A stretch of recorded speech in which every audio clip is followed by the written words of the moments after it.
Without further ado, I'm going to move us on to introducing Professor Emily Jones from Birkbeck College at the University of London. Emily's Professor of the Centre for Brain and Cognitive Development.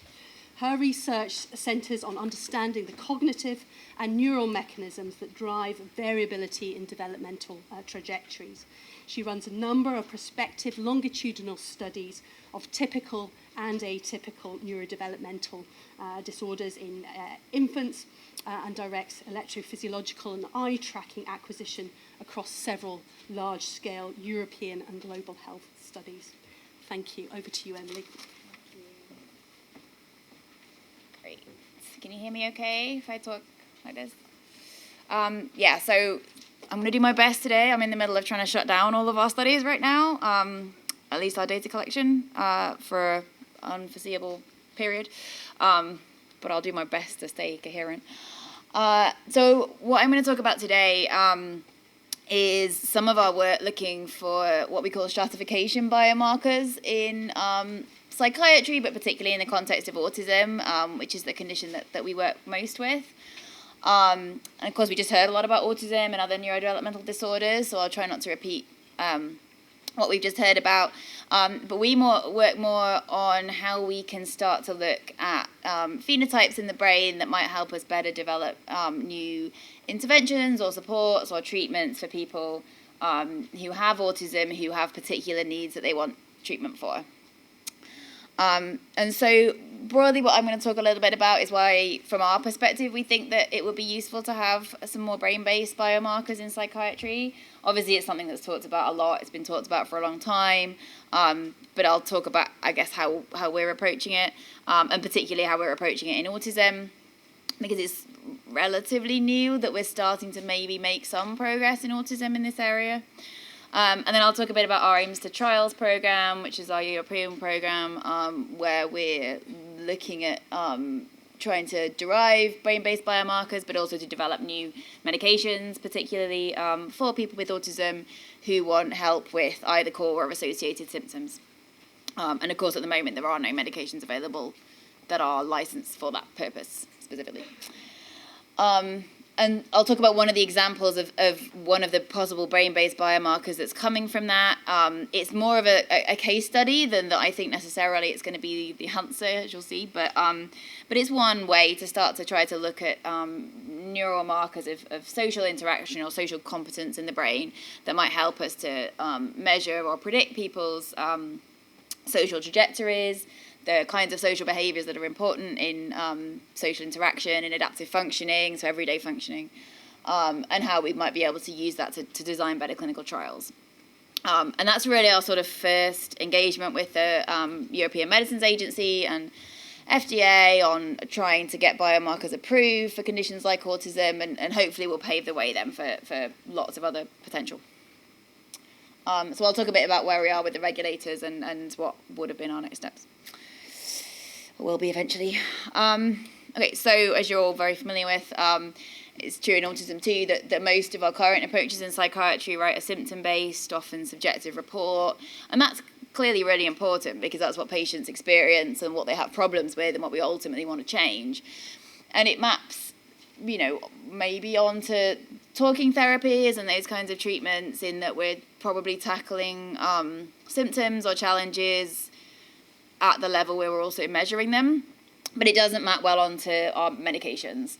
So we know something about the mechanism of action of some of the medications. They're obviously often synaptic or neurotransmitter-based or other types of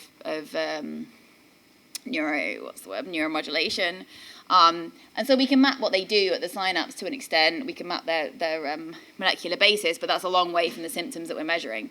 And so when we do trials of new medications or we're trying to target new medication discovery, we have this massive gulf between how we define the condition and how we are trying to treat it. And so the idea with brain-based biomarkers, of course, is that we can get a bit closer to being able to measure things at the level that our medications then target. Well, that's the hope. And the idea is that this wouldn't necessarily replace diagnosis, and it's not going to replace measuring people's symptoms. in a meaningful way, but it might give us a better way of identifying, which patient needs an SSRI, and if so, which one, or which patient might need a new type of medication, and how can we discover that? And so, biomarkers get talked about a lot. I'm sure you all know what they are, but they're typically defined more from a sort of medical perspective because they're used widely in medicine. So this is the FDA's definition, any kind of biological indicator, whatever that means, of a normal or pathogenic process or a response to exposure or intervention. And they're really common in medicine. So, glucose monitoring for diabetes has given us a way of monitoring patients continually, much better targeting of treatments, much better individualized, personalized medicine in the sense you can measure your own glucose level and modulate it, etc. So they're widely used in medicine, particularly to measure progress, treatment of conditions. The idea is that they're also relatively cheap compared to some other methods, or we're trying to derive brain-based biomarkers that are relatively cheap. And they're objective. And particularly they might translate across cultures better. So this is a study that some of our colleagues run in the Gambia looking at brain-based markers of nutrition status in babies. And the idea is to look at better ways of being able to measure direct brain development in kids at risk for, say, undernutrition or environmental risk factors, rather than relying on, cognitive testing where we know the assessments aren't culture fair. We know there's lots of other things that go into that. So theoretically, they should be more objective or culture-free too. And of course, in psychiatry, probably what we need is brain-based biomarkers because that's the organ affected by psychiatric conditions primarily, although not totally. And we know there's a lot of heterogeneity, right? And we talked about that just now, within any psychiatric condition, not just at the symptom level, but also in the etiological level. And the goal, at least, is that if we can identify biomarkers that might allow us to stratify within a heterogeneous patient group, we might be able to better target treatments. And we do it now, right, with people, deciding whether or not somebody might respond better to medication or to talking therapy or to CBT or to, I don't know, the other types of talking therapy. But at the moment, we don't have very clear biological markers, and it might be that having those would help us make some of those decisions. Or it might not, but the goal is to develop some that would. And particularly in terms of, as I was saying before, medication treatments, when we're testing heterogeneous groups of patients in a particular medication trial, some of the reasons why the trials apparently fail is that we have such a mixed group. So some people may respond, but other people won't. And if you've got a big enough study in a heterogeneous enough group, then you're not going to see an effect, even if it might work on an individual level. So if we've got better markers of differentiating subgroups who we think are most likely to respond, or better ways of measuring the actual impact of that treatment in the brain that might respond faster and then lead to a downstream effect on symptoms, we might be able to improve the rates at which new drugs and medications get approved. So that's the general idea. So in terms of autism, which is what we work predominantly on, also ADHD and some other neurodevelopmental conditions. But autism, again, I'm sure you're all familiar with autism, but autism is now a dyad.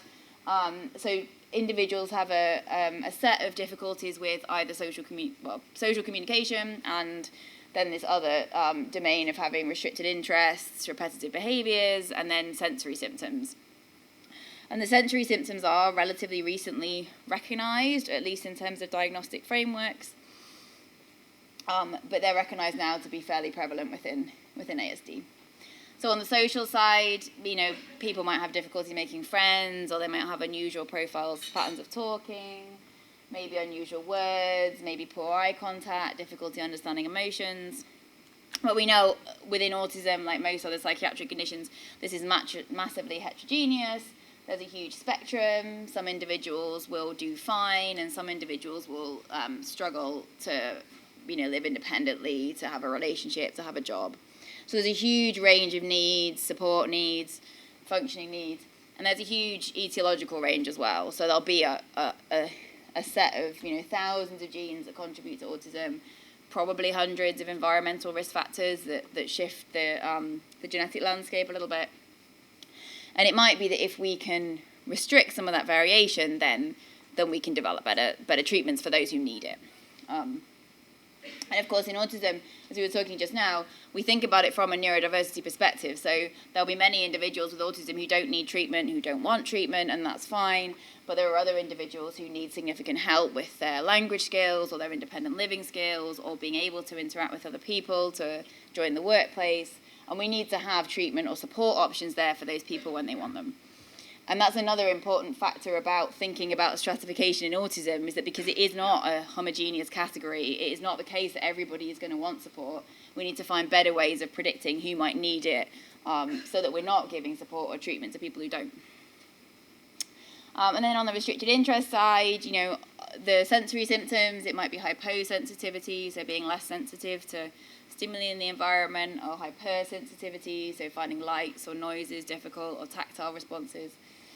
Might be unusual interests, difficulty with change. So kids, will often struggle if their routines change one day or they have to go a different way to school. And that can be really hard. So there's this set of other symptoms. And what I'm going to talk about mainly today is the social communication side. But as part of AIMS2, we're working on both domains, and a lot of people with autism tell us that some of the associated conditions too can be, if not more problematic than the core challenges. So autism often also comes with anxiety or depression, mental health problems, sleep problems, GI problems, and those things are important to think about too. But there is some evidence that some of the mental health difficulties in autism are downstream of challenges people with autism face because of the barriers they face in society, right? So there is some evidence that exposure to bullying is higher in autism, like with other neurodevelopmental disorders, that can cascade into mental health conditions later on. So we do a lot of work with younger individuals to try to boost or to figure out ways of boosting their skills, boosting their resilience, helping them to cope with the idea that may then prevent some of these sort of cascading effects on mental health later on. But as I said, although a lot of individuals with autism may not want any support, and that's fantastic, others do. So we know that average life expectancy can be lower in autism, so approximately 17 years lower in this study. A lot of that's suicide, some of it's epilepsy related, some of it's mental health related, but it's a significant challenge. Obviously there's an economic cost, but there's also a huge social cost for those individuals and their families. And at the moment, it's very challenging if you have a child with autism or you are autistic to access appropriate treatments or support systems. And part of that is that we don't know a huge amount about what they should be. And so, what was I going to say? And as I think that's one of the questions just now raised this issue about prevalence. So it's certainly also the case that the recognition of autism is increasing, and the prevalence following on from that is increasing. So the number of kids getting a diagnosis is increasing. Whether or not that's an increase in actual incidence is debated. Some people think it is, some people think it isn't. But at the very least, we're recognising that this is a much bigger challenge than we thought before. And this graph, the bottom right, that's been cut off a bit, but that just shows the distribution of quality of life in adults with autism in one study from 2004, although it hasn't changed hugely. So a lot of adults with autism report that they experience a poor quality of life, and that might be not having a partner, not having a job, not being able to engage in the workplace. And that's why we want to have better support and intervention options for those individuals who want that. So, and I think, as the previous speaker also said, genetics is something that maybe at one point we thought might be the answer, but clearly isn't. And so this is an example of a set of trials that have been done in Fragile X syndrome, which is a genetic disorder. So we know, broadly speaking, what the genetics of Fragile X are. It's to do with one particular repeat expansion in one particular genetic region. And so if genetics was going to solve all of our problems in autism, then probably Fragile X would be a good context where we should be starting to see lots of traction. Because Fragile X is a developmental disorder. Autism is very common within people with Fragile X, but we know the genetics. But this is a set of medication trials that have been run over a number of years, all of which, in inverted commas, failed, i.e. they didn't shift their primary outcome. The outcomes range from language to challenging behaviours, social avoidance, a whole range of outcomes, a whole range of different meds, different sizes of trials, and they all didn't work. And most of these medications were targeted on the basis of knowing the genetics, so knowing, neurobiologically what should change. And so one challenge is that although with genetic conditions we know a lot more about perhaps the underlying neurobiology to an extent, but we don't have very good outcome measures that measure the brain either. So we're still trying to map, a behavioral language measure onto a neurobiological level that we just don't understand the mapping between. So again, if we can find things at that intermediate level, brain-based phenotypes that perhaps sort of sit between those two things, then maybe we'll make progress. That's the idea, at least. So AIMS to Trials is the study that I run a bit of. So it's a very large study. It's a European network funded by the Innovative Medicines Initiative, which is a European initiative that brings together pharmaceutical companies and charities, funders, and then universities and scientists and doctors to try to work together on a common challenge. And this particular one's focused on autism. So focused on finding stratification biomarkers, brain-based biomarkers that will help us develop new treatment options. Targeted at either core symptoms or associated symptoms, but within the context of autism. And so we have a number of sites across Europe, a number of partners, all of which are also closing down right now. But so we run these network studies of both kids and adults with autism, but also babies who have older siblings with autism that we follow longitudinally. As the previous speaker mentioned, they tend to have a much higher risk of developing language problems, cognitive problems, or autism itself. And so by following them prospectively, we can see what changes in the brain before autism emerges as a behavioural cluster. And so in our studies, we also have large sample sizes, or large for us. So this is one of the studies within this network we call the LEAP study, which is what I'll talk about data from in a minute. But this is of like 700 people. It's large in the context of this kind of research. It's not large in like a genetic study sort of way, but it's a multi-site clinical research study, and we see kids to adults, so it's 6 to 30-year-olds. They come in for one visit, and then a second visit 12 to 18 months later, and then they should be starting their third wave now-ish. But we look at them longitudinally, so we can look at what changes in the brain that might predict later trajectories, and we assess them on this multimodal protocol. So clinical diagnosis, adaptive behaviour, quality of life, experience of mental health symptoms at the sort of behavioural symptom level. And then we have various measures of their brain and their cognition, so eye tracking to measure what they're looking at, visual attention, fMRI, MRI, so brain scanning, structure, function, and then EEG, which is what I'll talk mainly about now. And then we do various measures of sort of brain chemistry, so MRS, which is a MRI brain scanning type measure to look at different neurotransmitters in the brain, GABA, glutamate, and then genomics. And the idea is that we can then integrate across those levels to see if we can find these sort of intermediate phenotypes that might map between the genetic level and the kind of neurotransmitter level and then your symptom level.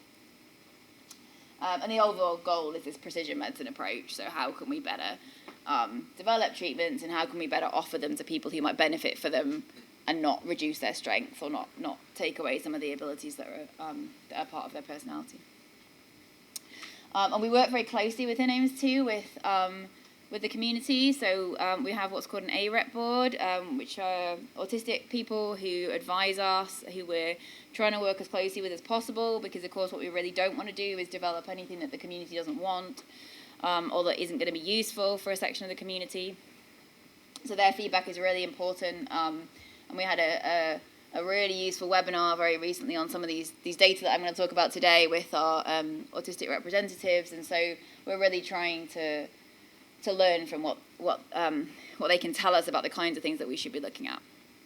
So the data I'll talk about now is our first example, but as we go forward, we're trying to work more and more in partnership to figure out what targets we should be looking at, what symptom profiles are most challenging, what are people's priorities within the community, and how can we use our data to address that. But the first sort of, I guess the first domain that we're starting to get some traction in is looking at brain-based biomarkers for social functioning. And we know from some observational data from this cohort that social functioning can be quite predictive of adaptive functioning. So if you look at someone's social difficulties, it can predict relatively well, in this cohort of people with autism at least, how much they're able to engage in their environments. And this measure of adaptive functioning is the Vineland, if anybody uses that, but it asks about what you're able to do in everyday life. So can you go to the cinema with your friends? Can you communicate with people at work? Everyday kind of life skills that are important to quality of life and to being able to live independently and that kind of thing.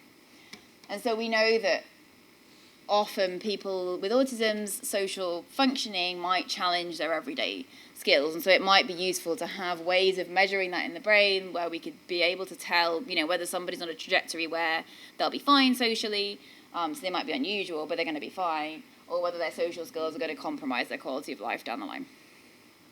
And so that's why I'm going to talk about the social domain right now. Particularly what we focus on is EEG, electrophysiology. So as I said, we also collect structural MRI, fMRI, but because in our lab we also do a lot of work on scalability, and in global health contexts, in infants, we tend to focus more on tools that we could, if we did find something useful, then it could be rolled out more effectively. And with EEG, because now it's relatively cheap, it's also something that clinicians are used to using anyway for sleep or for epilepsy or for all sorts of nerve function tests or whatever. It's a commonly used tool. There are clinically certified systems, and it can be rolled out in a global health context. And so some of the studies we're doing are looking at like 4,000 kids in South Africa to see whether or not this could be a useful tool for identifying kids who are more vulnerable to later delays. So we're interested in determining whether we can see anything from that. And the particular strength of EEG is that, other than that, it's also has very high temporal precision. So other types of neuroimaging tell you about where in the brain something happens, but not how fast it happens, usually. And there are some domains where speed is really important, and particularly social processing is a domain where your ability to read cues rapidly and follow along a conversation and follow someone's facial expression changing as they talk to you is really critical. And so it may be that EEG can tell us about some of those speed of processing things that are really relevant in the social domain. And so what we are looking at particularly in this study is response to faces.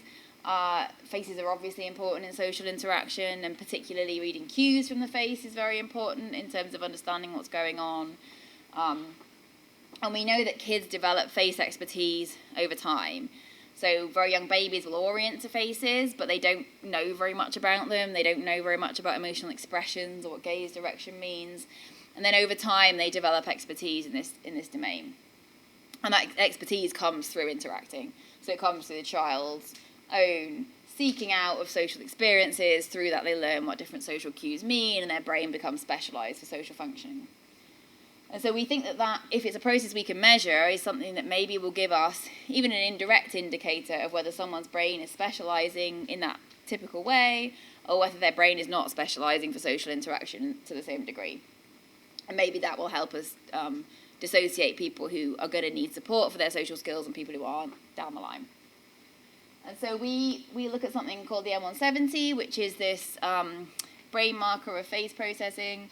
So if you show someone a face over and over and over again and measure their EEG, and then you average together what happens every time they see a face, you get this pattern of peaks and troughs. And it basically represents the brain activity that happens in your brain reliably at the same time every time you see a face. And if you do the same thing with cars, you can see that this signature is bigger to faces than cars. So, I don't know if my pointer's there, but this is the negative trough that we call the M170, so this feature of your brain activity that's bigger to faces than cars and faster. So that's what we're looking at to see whether or not this is a marker of expertise. And we know from other studies that in toddlers at least, it develops along with developing expertise with faces or developing social expertise. So this is a study looking at toddlers who had autism and toddlers with typical development. So toddlers with autism are the crosses and the typical kids are circles. And on the left is what happens if you look at the speed of this brain response in association with their chronological age. And in typical kids, the brain response gets faster with chronological age. But in the kids with autism, it doesn't. It seems completely dissociated. But if you look at their social age, i.e. their social adaptive skills on the Vineland, so that's how much they're playing with other kids, turn-taking, cooperating, then you get the same relationship in both groups. So what that means is your M170 speed is developing along with your expertise in other social areas, your social experience at least. So potentially it's an indicator of expertise in the social domain. And there's lots of other evidence from lots of studies showing that if you train people to be able to discriminate objects better, the M170 gets faster. So if you give people expertise in a domain, then this starts to become sensitive to it. But in everyday life, it's probably an indicator of expertise in social processing. And we also know that the M170 relates to brain type measures that we know are important in the social brain. So this is looking at some of that data from the LEAP study I mentioned, so the big study of kids with autism and adults across Europe. Just looking at the association between, so where in the brain does the M170 correlate with, basically. So if you look at the speed of that EEG response, which bit of the brain does it correlate with structurally? And what you find is that this region of the temporal lobe, which we know is part of the social brain, it's part of the bit of the brain that deals with faces and those kinds of stimuli, that cortical thickness within that region correlates with speed of this brain, with this neuron indicator. So again, it's tapping something about social brain development. And we can also look at fMRI, so this is functional scanning, and so this is looking at where in your brain does the response of that brain region associate with the speed of this EEG indicator. And so again, we're looking for whether or not it's coming from a social brain region or is it just coming from somewhere else, and so we don't know what it is. But here, there was a significant association between activity in the fusiform gyrus, which is the bit of your brain that is supposed to deal with faces, and does in most people, so it's robustly more active when you see a face than something else. So you get a correlation between this M170 and activity in that particular brain region. So again, it's just sort of converging evidence really that this electrophysiological signature relates to underlying brain regions that we know are important in social expertise and emerge over developmental time. So then we look at that in autism, and what we find in this study, but also in many other studies now, put together via a meta-analysis, is that the M170 tends to peak a bit more slowly in autistic people. And so the bottom right, you can see that waveform, and people with autism are in blue, the neurotypical group are in red, and people with autism have this slightly shifted wave, so it's slightly slower in the people with autism than the neurotypical group. You can see the histogram at the top, and on the left are different age groups. So one thing to note is we get this robust difference between groups, but the other thing is, like, clearly this is not going to be a diagnostic biomarker because the groups massively overlap. So all this is telling us is that there's something that's maybe interesting in that, not that we'd be able to use this to, differentiate people with autism from neurotypical people.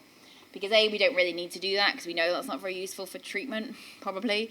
And B, clearly this isn't going to operate in that sense, but it might give us something that we can use to differentiate within the autistic group. And particularly what we were interested in is, can it predict their social functioning? So we know in toddlers it relates to their social functioning, but can it predict trajectories of social functioning later in a way that might be useful?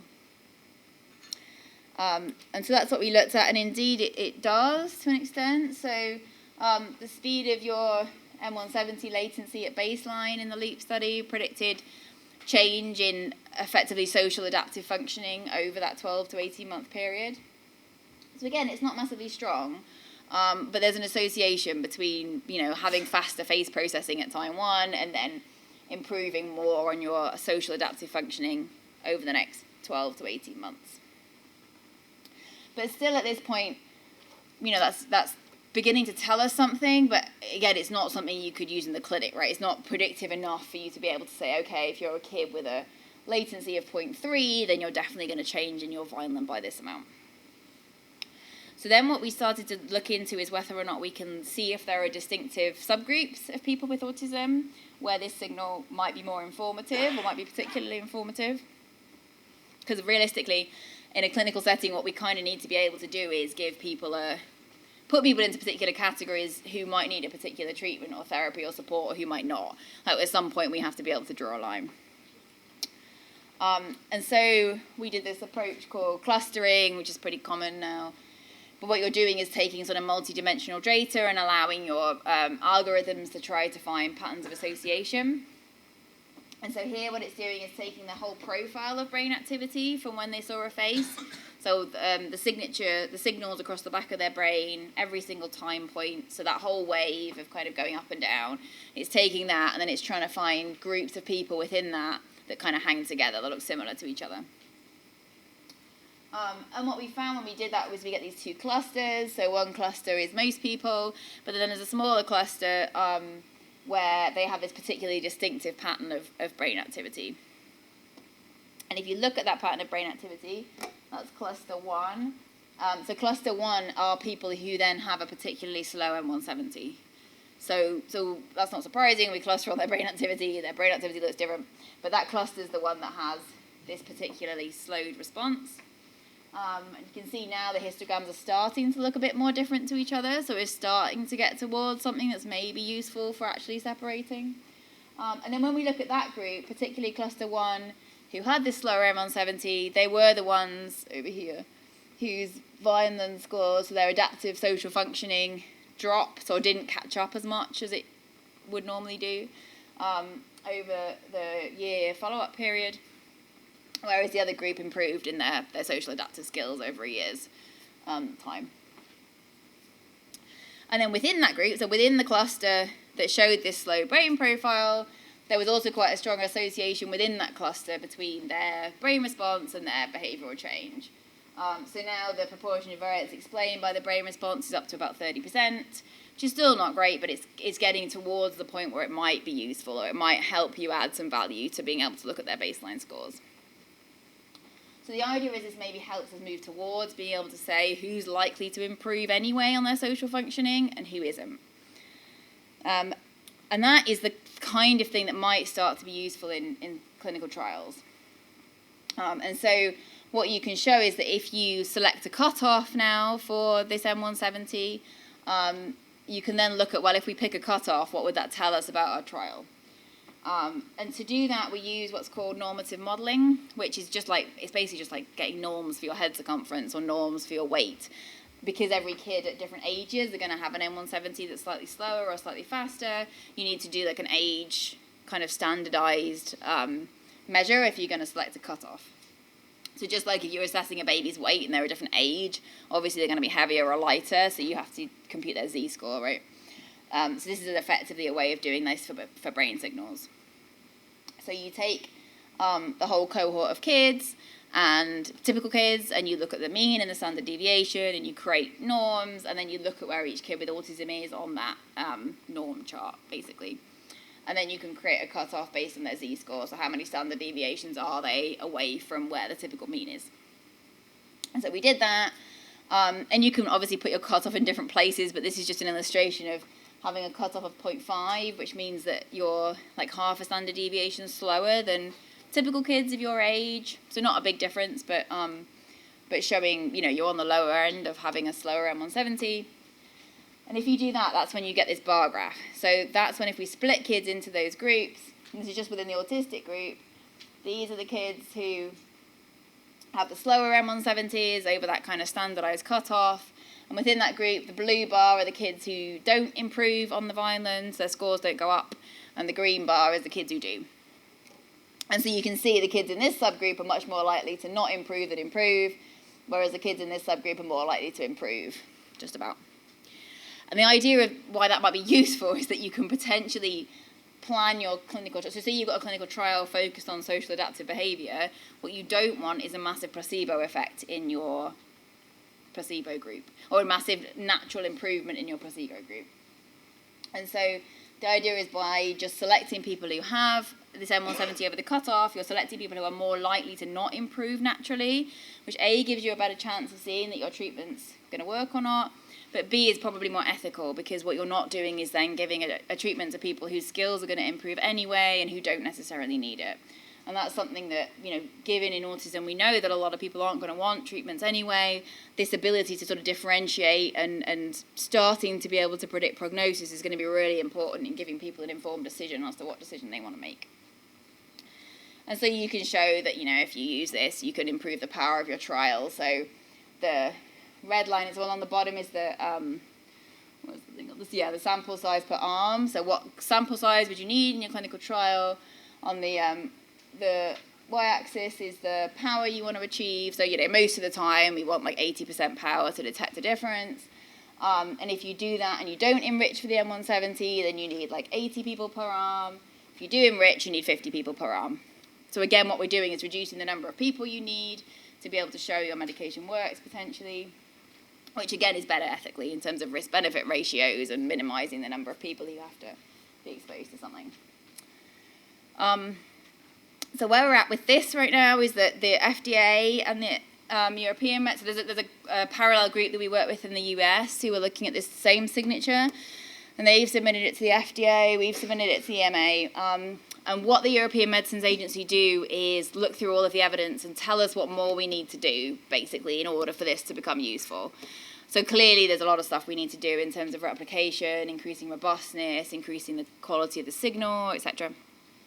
And so they're in the process of giving us feedback about that. And they consider things like, is the data robust? Are the statistics robust? What are the approaches? That kind of thing. And particularly is this biomarker Welcome to the Community. So they have a separate engagement program with Autism Europe who give them feedback on, again, whether this is of interest to other people. And then they give us advice on how to move forward. So, we'll have to, obviously replication's very important. Some of this is replicated, but there'll be other bits we need to replicate. We also need to show in a real life trial context that this could actually be useful. So there's an ongoing trial that we're doing of a medication where the primary outcome is the violence socialization skills, and so we can look at data from within that trial to see whether this would have been helpful in helping see whether or not the medication worked. And then once all of that's done, if it gets to the point where people think this is useful, then it gets qualified and then it can actually be used in clinical trials at least. So just the last thing I was going to say is that, in terms of moving these kinds of things to the clinic, if we were at the point where this is going to be useful, we need ways of implementing this easily. And so one of the things that we're doing right now is developing these online tools so that, the participant can sit down, their brain activity is measured, the system records online and shows you what it is that you're measuring, and then basically at the end spits out the reading, right, where they are with the norm chart, whether or not we've got a good signal, etc. So we're trying to also work on these tools that would allow either this signal or other types of EEG signal to be clinically useful in a clinical setting without having to have high levels of sort of experimental expertise or whatever. So I'm going to finish there, I think. So just to summarize, this is very much our first step. So it's not like I think this is going to solve everything, but we're trying to figure out how we can even start to tackle this problem. And so this is probably our first worked example, I guess. We're looking at this range of other modalities, so we will be looking at all sorts of other things, all sorts of associated symptoms, sensory problems, sleep problems that may be more immediately impactful for participants. And we're particularly spending a lot of time thinking about how we integrate this into a neurodiversity framework and how we make sure that the approach we're taking is welcome to the community. And so that's something that's really important to us to continue to think about that. But finally, we hope that some of this work will start to make at least a roadmap or maybe a list of the pitfalls or the problems that other people can learn from so that we can get further towards incorporating brain-based biomarkers in these kinds of studies. That's it. That's all our funders, and thank you to all of our participants.